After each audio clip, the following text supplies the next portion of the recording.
नमस्कार, मेरा नाम आलोक है। आप लाइव स्टीज देख रहे हैं। हमारे साथ बिहार के वरिष्ठ पत्रकार अरुण पांडे जी हैं। चर्चा आज करेंगे मुख्यमंत्री नीतीश कुमार की।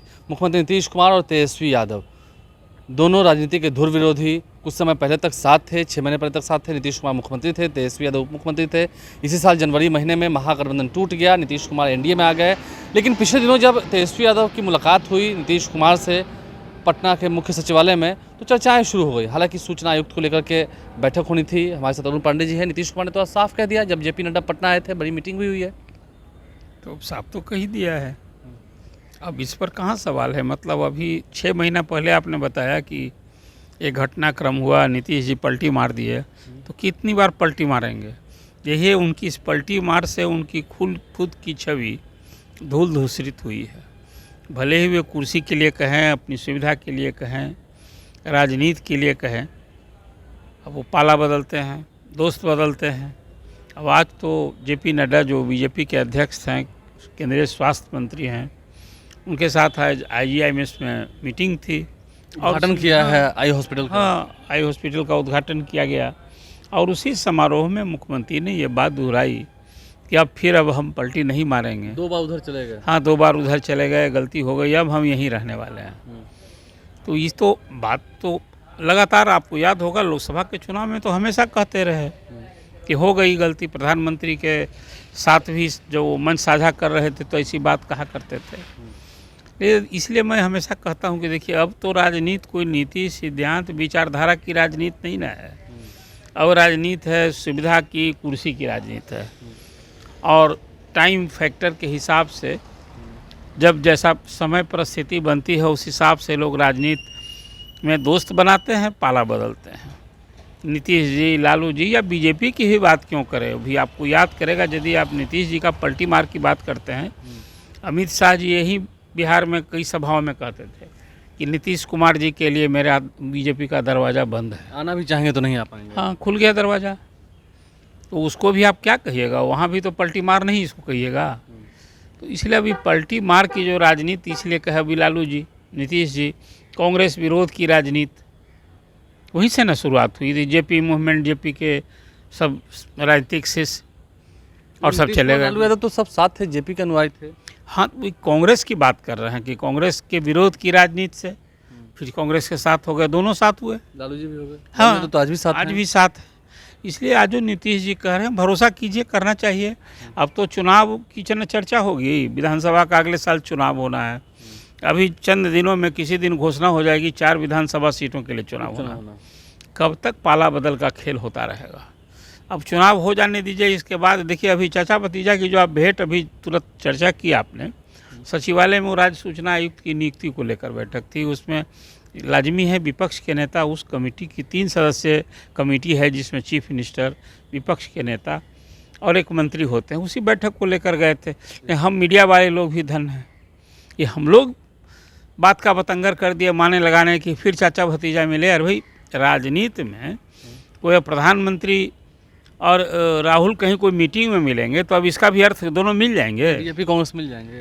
इसलिए मिले हैं दोनों, ठीक है। अभी तो नीतीश जी की कुछ ऐसी छवि बन चुकी है कि लोग चर्चा शुरू कर देते हैं। लेकिन वो मीटिंग तो बस एक उद्देश्य के लिए मीटिंग थी और उसके बाद उसमें भी तेजस्वी ने अपनी एक जो राजनीति साध ली कि भाई आप आरक्षण का मुद्दा जो अभी सुप्रीम कोर्ट में विचाराधीन है, आप उसको 9वीं अनुसूची में शामिल कराइए। मतलब जनता को जो मैसेज देना है कि भाई हम आरक्षण की लड़ाई आज भी लड़ रहे हैं।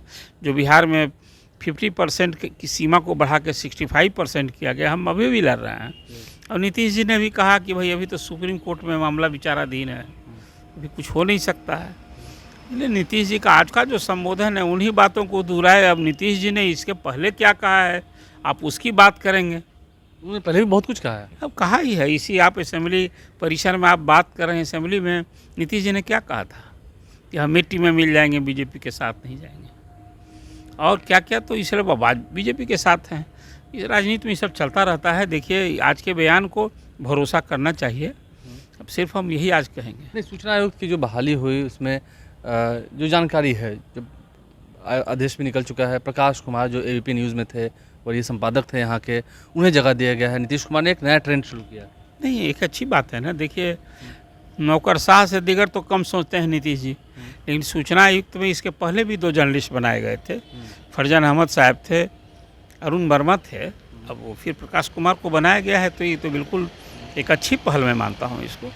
कोई जर्नलिस्ट तो कोई उसको सूचना का अधिकार सच में पूरा उसकी जीवन शैली पत्रकार का क्या होता है, इस सूचनाओं का ही तो खेल करता है ज़िंदगी भर। और उसको यदि ये भार दिया गया, दायित्व दिया गया है, तो मैं मानता हूँ कि एक अच्छे व्यक्ति की एक अच्छा अवसर दिया गया है। इसको तो सराहना, स्वागत किया जाना चाहिए। अच्छा, जिस तरह से जेपी नड्डा से आज मुलाकात हुई है नीतीश कुमार के आवास में, ऐसा लगता नहीं है, आपने कहा अगले साल चुनाव है, चुनाव से पहले ऐसा नहीं लगता है कि एनडीए कहीं से टूटेगा? ऐसी अभी तक तो कोई देखिए, एक तो उस आज की बैठक में बड़ी खुशखबरी की बात है बिहार के लिए कि बिहार में अभी तो पटना में एम्स हो गया, दरभंगा में एम्स निर्माण बनने जा रहा है, अब आज घोषणा हो गई कि नालंदा में भी बनेगा। तो बिहार में 3 एम्स, तो इससे और खुशी की बात आज क्या होगी। हम पहले एक यूनिवर्सिटी, पटना यूनिवर्सिटी को केंद्रीय विश्वविद्यालय नहीं बना पाए, तो अब तो 3 केंद्रीय विश्वविद्यालय हो गया, 2 तो अभी काम कर रहा है। नहीं, पूसा वाला तो अलग है, वो तो है ही राजेंद्र कृषि विश्वविद्यालय, अभी मोतिहारी का और बोधगया का गया में, और एक अब विक्रमशिला के लिए भी मार्ग प्रशस्त हो गया है।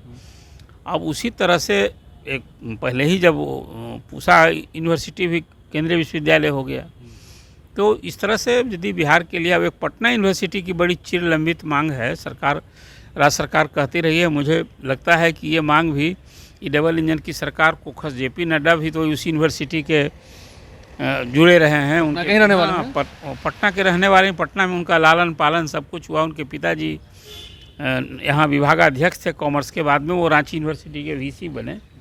तो अब एक पटना यूनिवर्सिटी को केंद्रीय विश्वविद्यालय की मांग है, लेकिन आज एक बड़ी खुशखबरी इसको मैं मानता हूँ कि बिहार में नालंदा में भी एम्स बनेगा। और जो आप पूछ रहे थे अभी कि भाई अब अगले साल चुनाव होना है, तो नीतीश कुमार चेहरा पहले से घोषित हो गए हैं, बीजेपी ने तो क्लियर कहीं दिया। हाँ, कर दिया है, तो अब कहाँ द्वंद्व है। कोई दोस्त अब तो उसके बाद फिर कोई दिक्कत नहीं है। अब इसको उठते रहते हैं कि फिर उधर चले जाएंगे, उधर चले जाएंगे। अब देखिए, अफवाह तो उड़ते रहती है, अफवाह का कोई जड़ भी होना चाहिए, कोई कारण होना चाहिए ना। अब तो रोज़ इतना नीतीश जी दोहरा रहे हैं, तो हम लोग फिर कहते हैं भरोसा करना चाहिए।